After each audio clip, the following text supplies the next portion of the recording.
Y'all, I noticed earlier when I was walking out that there were some little red potatoes poking through the dirt here. So I was really excited and I decided to go out and take a look.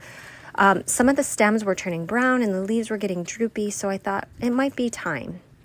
If any of you are new at growing potatoes, it's super simple. You can do it in the ground or in a bag or a bucket. You just need a lot of dirt and they like to be deep. I also like to add mulch, and as the plant grows, you kind of just add more dirt or mulch on top. They don't like to have a lot of sun, and once they start poking through, you know that they're ready to go.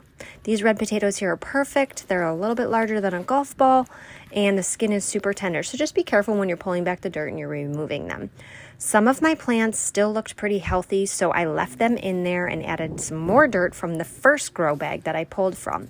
I don't know if they're going to continue to grow because there were some small potatoes in there that I thought, let's see. But I don't know. We'll check it out in about a week and see what we get. Today I'm pretty happy with the harvest that I got. And you know, if you have some dirt, some sun, and some water, anybody can grow a potato. So I highly recommend that you do it. It's very rewarding.